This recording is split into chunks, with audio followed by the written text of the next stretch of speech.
Les grandes gueules. Tout sur les dessous de l'actu. Ici, l'actu rime avec liberté de ton sur Radio Espace.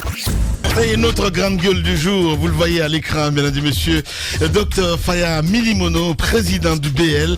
Il faut le dire, à la une, le bloc libéral donc exaspéré parce qu'il perçoit comme un acharnement, voire une persécution contre son leader, placé sous contrôle judiciaire depuis des semaines. Réaction officielle du parti sur cette question attendue dans la journée, il le dit Titi. En outre, le BL devrait aussi en profiter pour se prononcer sur bien d'autres sujets brûlants, évidemment, de la marche sociopolitique de notre pays. Que pense-t-il des ennuis judiciaires, en tout cas qui sont les siens? Quel regard sur la riposte qu'il s'organise face à la velléité du changement constitutionnel en Guinée? Dr Faya Milimono, dans un instant sur Radio Espace Guinée. On parle sport, football ce matin. Le Sili Cadet qualifié pour la demi-finale de la CAN de sa catégorie, donc qui se joue en ce moment à Dar es Salaam en Tanzanie, affronte demain mercredi le Nigeria pour une place en finale au premier tour donc de cette compétition. La Guinée a totalisé 2 victoires face au Maroc et au Sénégal voisin. Le Sénégal qui avait très mal digéré d'ailleurs, il faut le dire, cette défaite au point de porter donc des réserves contre la Guinée. Finalement, la CAF a tranché hier en faveur d'un autre. Quel regard sur ce parcours du Sili Cadet? Nous essayons de comprendre ce matin cette autre question évidemment que nous allons poser à M. Amadou Diaby. Il faut le rappeler, il est le vice-président de la FEGIFOOT, membre de la commission d'organisation de la CAN Tanzanie 2019 depuis Dar es Salaam.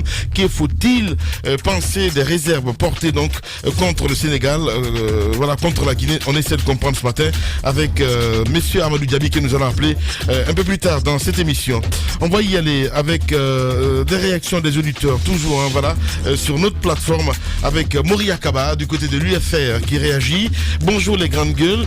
Le secteur de la pêche est l'un des plus grands pourvoyeurs de fonds dans une économie libérale. On l'avait compris en 1996 avec le PM Sidia Touré qui par une gestion transparente a pu donc augmenter les recettes dans ce secteur de 850 000 $ en 1996 à 15 millions de dollars en 1998. Cette réussite était due donc en grande partie à l'application stricte de la réglementation qui régit donc ce secteur. Que ces temps nous manquent et les poissons comme Konko et Bologui n'étaient pas donc un luxe pour quelques petits privilégiés. C'est Moria Kaba évidemment qui nous envoie ce message. On reste toujours dans le sillage avec ces réactions des auditeurs. Je vais y aller sur la plateforme. Voilà, bonjour les grandes gueules. C'est Abou Poutine Banco. Les GG, la Guinée était le grand vainqueur donc du concours international pour la récitation du Saint-Coran au Koweït. Mais vous n'avez jamais parlé dans les grandes gueules tous les jours politiques. Bah, ici, évidemment qu'on en a parlé. Voilà, on va y aller. Je cherche même à joindre, à voir ce garçon jeudi prochain dans cette émission, pourquoi pas. Voilà, parce que ça serait intéressant. Titi, on continue l'émission avec notre invité ce matin, Dr Faya Milimono. Dr Faya Milimono, bonjour.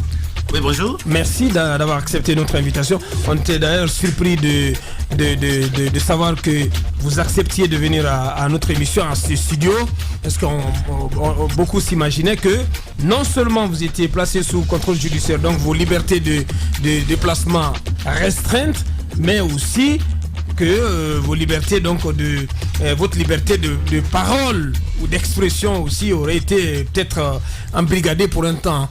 Est-ce le cas? Je sais que si cela avait existé dans le code, on ne se serait pas gêné de mettre aussi dans l'ordonnance de contrôle judiciaire le fait que je ne pouvais plus prendre la parole. Malheureusement, pour eux, pour l'instant, cela n'existe pas dans notre code. Et donc, j'ai la liberté de m'exprimer. Et je vous remercie à vous, les grandes gueules, de m'avoir donné cette opportunité ce matin. Docteur Faya Milimono avec nous dans ce sud. Allez-y, mon cher. Pour tous au suivi, comment est-ce que vous avez été, vous et certains de vos partisans, arrêtés en face du palais du peuple? Alors, vous étiez là, parce que vous l'avez annoncé avant de le faire, vous vous opposez à ces députés de l'opposition qui ont donc décidé de siéger au Parlement. Alors, comment est-ce que l'acte s'est passé? L'action, est-ce que la forme a été respectée jusqu'au niveau de la procédure judiciaire et le contrôle auquel vous êtes soumis aujourd'hui? Et est-ce que, deuxième pan de la question, sentez-vous une certaine forme de soutien de la part de vos pairs de l'opposition? Je parle de l'opposition qui siège, l'opposition parlementaire. Oui. Comme nous l'avions dit, hein, nous disons, et encore aujourd'hui, que, et pourtant ils sont périmés. Hein. Ah, oui. C'est messieurs et dames qui choisissent de privilégier leurs intérêts personnels à l'intérêt commun des Guinéens. S'ils siègent aujourd'hui, ils sont clairement les employés du poste Alpha Condé et ils seront traités comme tels. Si un jour un gouvernement sérieux arrive en place, et je crois que dans notre constitution actuelle, il est clairement indiqué que les crimes économiques sont imprescriptibles. Ça veut dire qu'ils peuvent être poursuivis pour abus au fonds public, ce qu'ils sont en train de faire maintenant.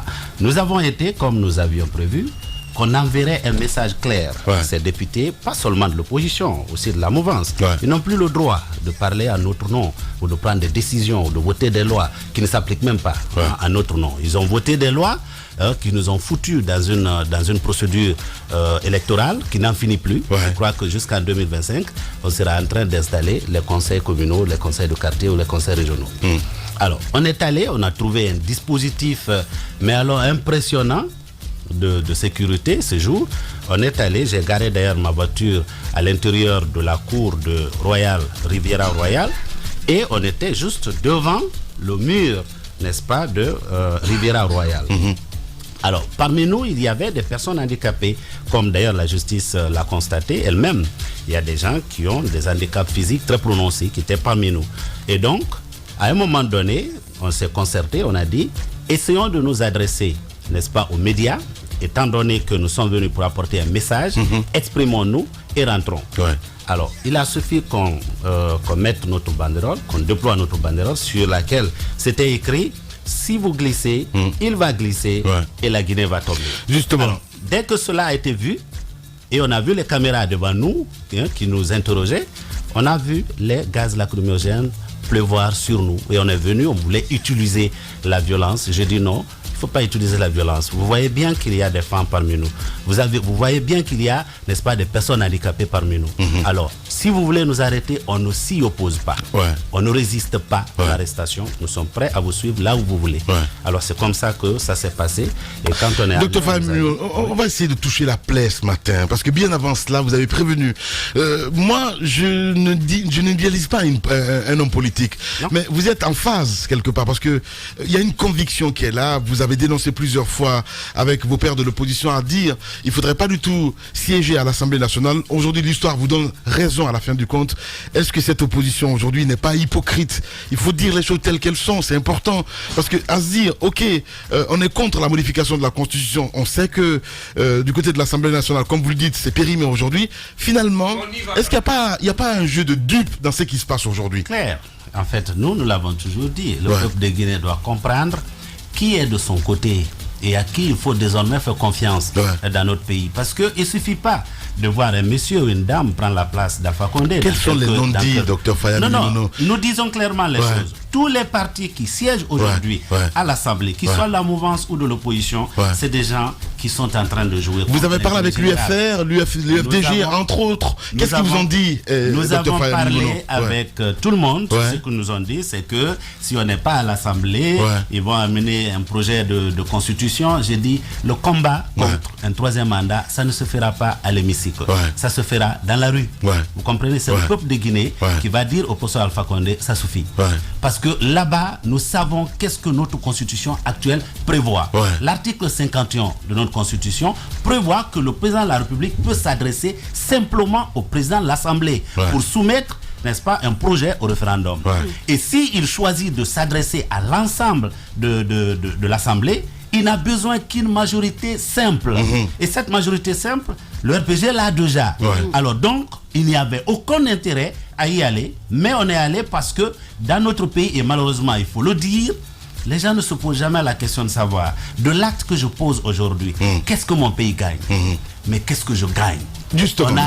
Vous pensez donc qu'ils ne sont guidés que par des intérêts d'ordre pécuniaire? C'est cela. parce qu'on s'est toujours posé la question dans ce pays, qu'est-ce que je gagne? Il y a un marché public à passer, qu'est-ce que je gagne? On doit négocier avec une compagnie minière, qu'est-ce que je gagne? Justement. Et finalement, qu'est-ce que le peuple gagne? C'est cela la question qu'il faut se poser. Aujourd'hui, vous pensez que vous estimez que l'UFDG et l'UFR notamment, qui sont en première ligne dans le combat contre une éventuelle modification ou une proposition de nouvelle constitution, que ces deux partis principalement se sont mis donc contre les intérêts du peuple de Guinée et qui sont plus donc qualifiés à porter un tel combat, combat contre le troisième mandat? Je n'aurais pas jusqu'à dire qu'ils n'ont pas le droit d'empêcher. Qualifiés. Mais ce que je veux dire, c'est qu'il y a une contradiction dans leur attitude de dire d'un côté, nous voulons protéger la Constitution, et de l'autre, l'article 60 de la même Constitution qu'on veut protéger dit que le mandat des députés est de 5 ans. Et donc, l'Assemblée que nous avons maintenant, c'est une Assemblée qui est périmée. On devait être constant avec soi-même, et je respecte beaucoup de militants de l'UFDG, et certains, ça bouillonne de l'intérieur parce qu'ils ne veulent pas voir leurs députés aller à l'Assemblée pour leurs intérêts personnels. C'est la même chose du côté de l'UFR. J'ai vu le combat que le président de l'UFR, j'avais parlé avec lui, il n'avait pas voulu que les députés y aillent. Mais en fin de compte, le système est plus fort. Voilà. Mais comment ça va? Mais non, attendez. Chacun cherche. Il faut toucher à la plaie ce matin, Dr Faya Milimono. Soit vous sortez par la grande porte ou par la petite porte. C'est aussi simple que ça.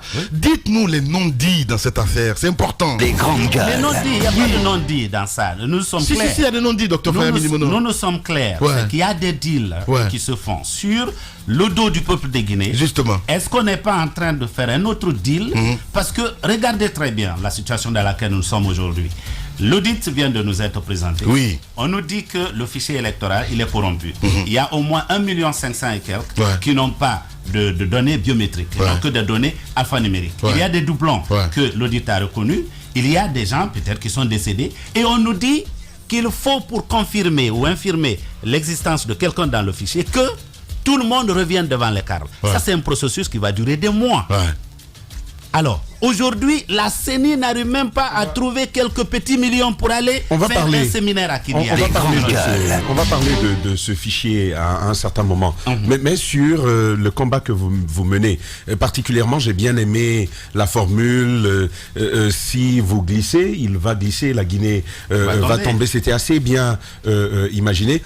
Mais aujourd'hui, est-ce que vous n'êtes pas un peu seul dans ce... Il parle de deal. Moi, je veux vraiment qu'on aille en profondeur, parce que ce qu'on ne dit pas, mon cher Tamba, ce qu'on ne dit pas à l'Assemblée nationale, excuse-moi mon cher ami, c'est que quand il y a des lois qui doivent passer et tout ça, il y a ce qu'on appelle des petits deals qui se font dessous de table, des dessous de table qui se font avec les députés et tout ce qu'il y a autour. Donc certains, c'est leur fonds de commerce. C'est ce qu'ils refusent de dire. C'est ça, ce que je viens de dire. Les grandes gueules. La question que pose Monsieur Milimono. Oui, parce que le BL n'est pas seul dans ce combat. Vous avez suivi les brassards, par exemple, rouges. Non. En fait, si vous permettez. Alors, c'est pas tant d'avoir des acteurs que je veux relever, mais c'est surtout leur impact. Quel est l'effet que ça va avoir avec ces acteurs? On vous a vu opposer contre le code électoral, ça n'a rien donné. Ça donnait quelque chose, parce qu'aujourd'hui Aboubacar, il est passé. Ce code est passé. Il est remis en cause aujourd'hui. Ce code est passé contre leur opposition. Voilà, c'est de cela qu'il s'agit. Est-ce que cette fois-ci, absolument, allez-y. C'est le rapport lui donne raison. Le rapport de force politique aujourd'hui pèse en faveur de deux partis notamment. S'ajoute, parce qu'il faut rappeler quand même que l'UFR s'était battu avec nous contre ce code qui a été passé et qui aujourd'hui nous met dans un labyrinthe où nous ne pouvons plus sortir. Alors, ce rapport de force, si les élections libres, transparentes et crédibles étaient organisées aujourd'hui, ça va changer. Vous savez, les Guinéens ont commencé à comprendre la classe politique guinéenne. Après tout, quand certains critiquent que vous aussi vous avez modifié une constitution hier, c'est vrai, la réalité. C'est pour cette raison que les Guinéens n'ont qu'à sortir de tout ce qui est considération ethnique, régionaliste et autres pour choisir des leaders qui peuvent sortir notre pays de l'ornière. Et c'est ça la vraie question. Des vrais leaders qui ont des convictions. C'est bien. Allez-y, mon cher Moussa. Deux choses. La première, les grandes gueules. Les siégés disent que la Cour constitutionnelle leur a donné mandat de le faire. La Cour constitutionnelle a pris un acte et c'est en conformité donc cet acte qu'ils sont allés siéger. Ensuite, certains disent que l'Assemblée nationale siège jusqu'à l'avènement de la nouvelle législature.